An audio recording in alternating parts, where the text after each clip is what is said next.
So you want to invade Switzerland. Congratulations on your ambition.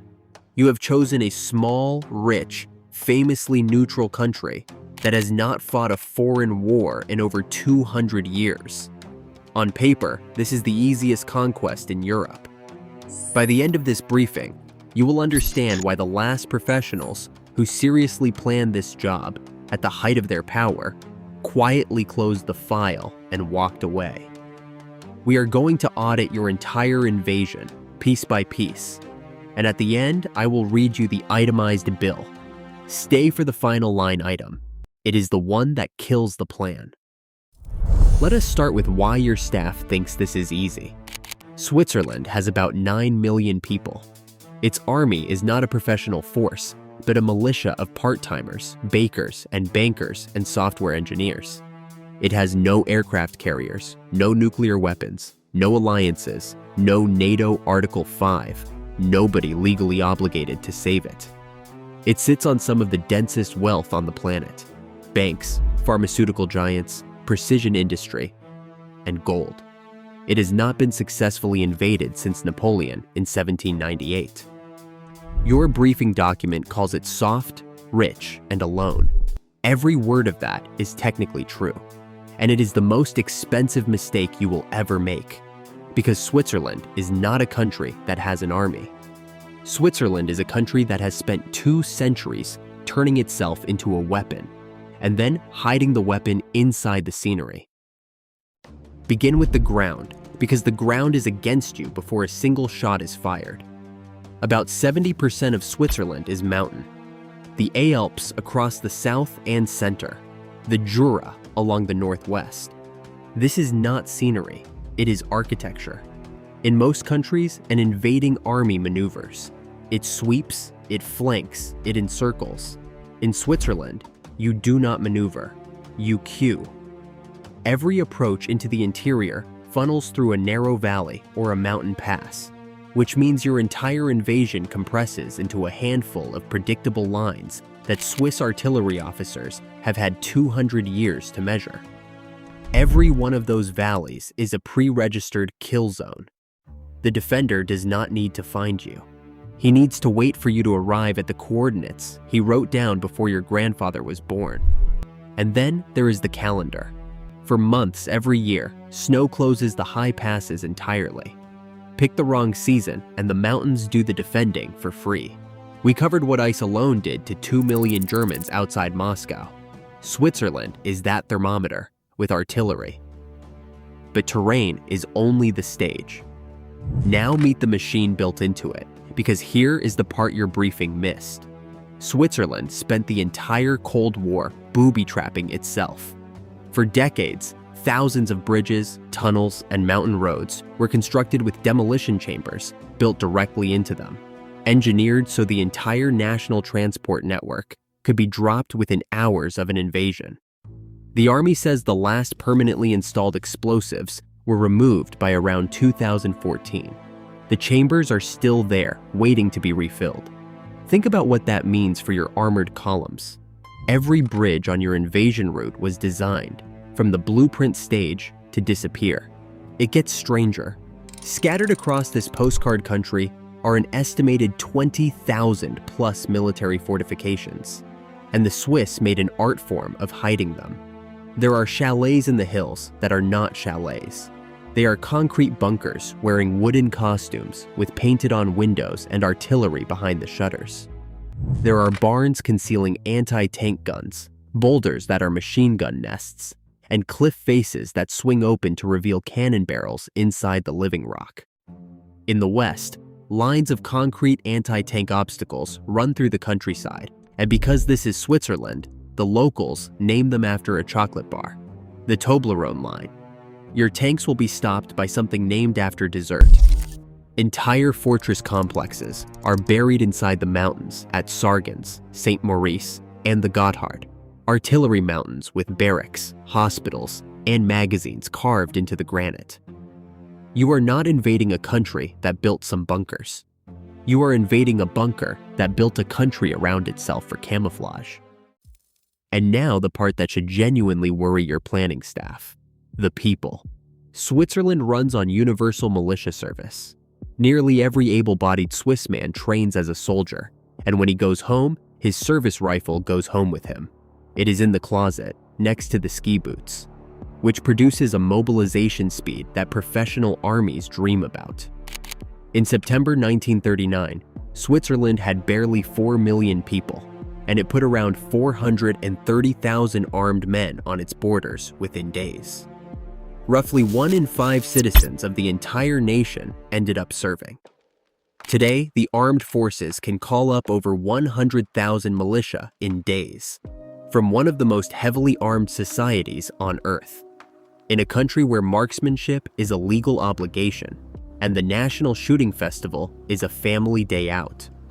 Read that back slowly. You are not planning to defeat an army.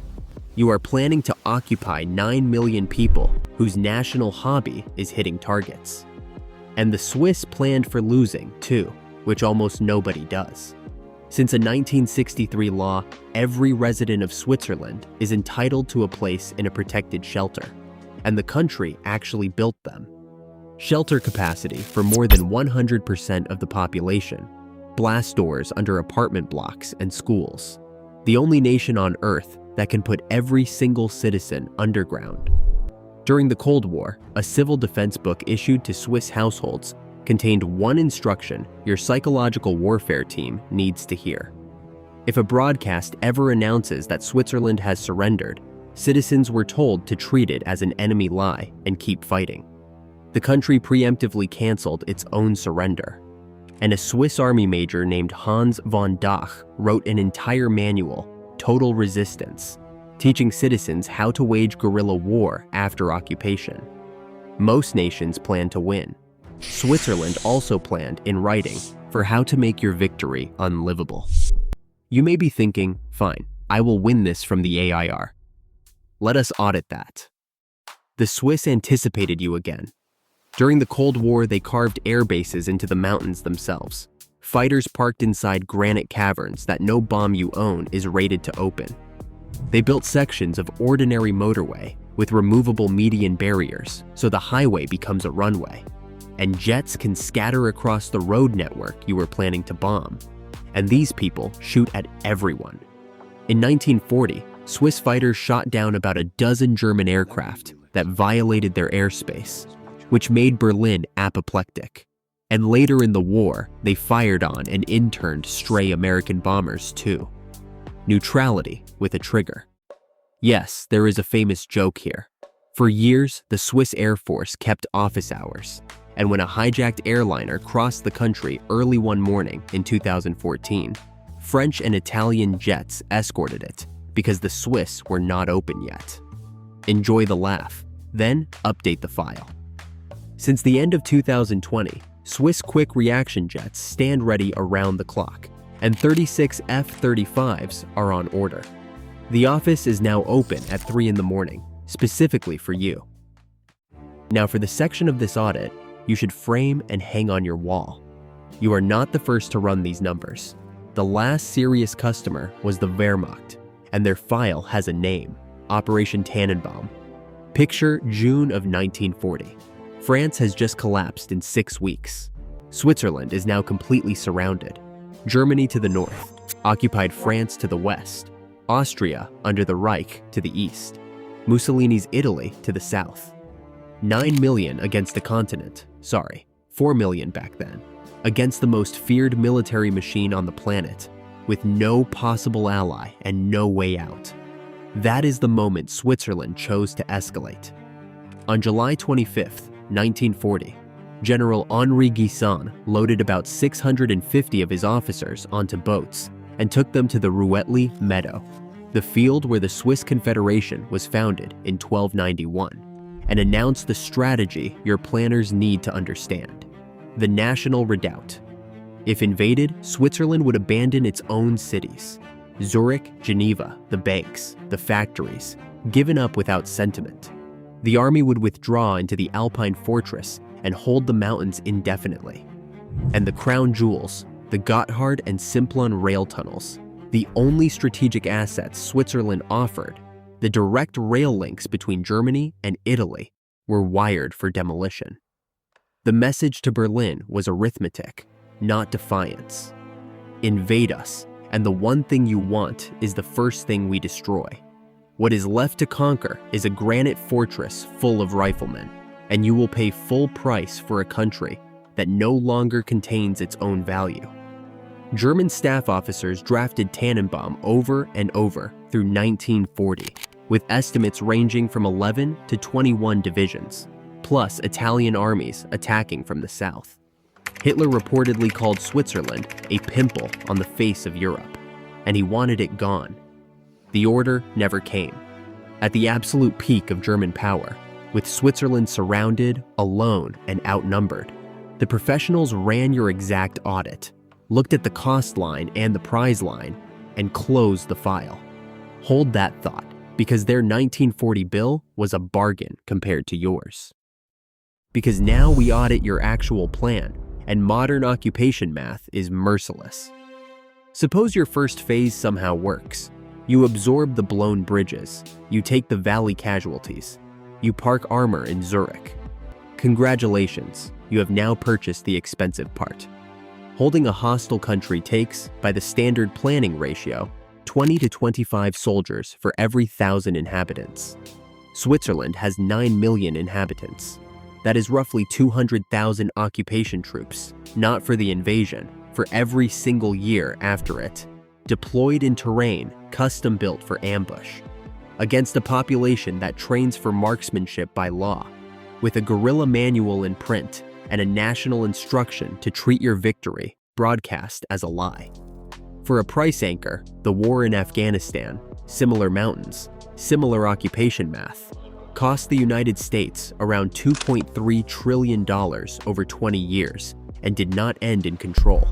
And you have a problem the Soviets and Americans never had in Kabul. You just seized the world's safe deposit box. Swiss banks hold wealth for governments, corporations, and very dangerous private individuals on every continent, quite possibly including your own colleagues. The moment your flag goes up over Geneva, every sanctioned oligarch, sovereign fund, and cartel on the planet has a personal financial reason to fund the men shooting at your convoys. You have not conquered the world's banker. You have mugged everyone on Earth at the same time.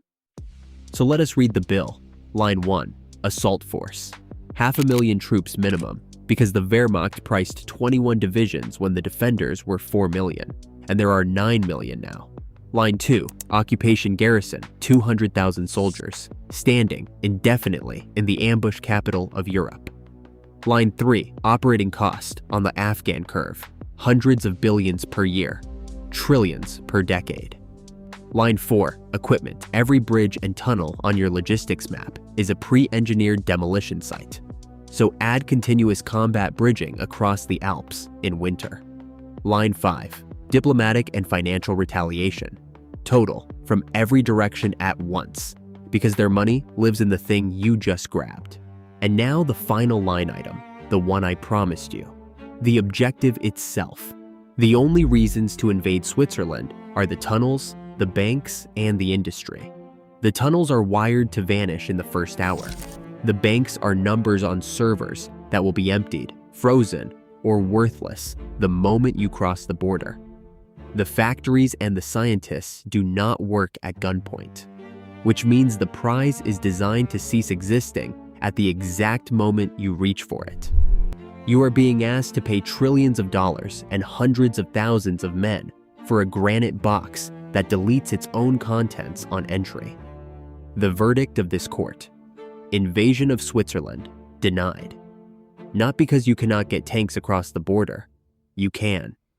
Denied because 200 years of preparation have engineered a perfect inversion of conquest. A country where the cost only rises and the prize only shrinks, until the smartest generals in history looked at the ledger and became, for one moment, pacifists. The Wehrmacht could not afford it in 1940. You cannot afford it now. Case number 1, closed. And do not relax, because your list has a second country on it.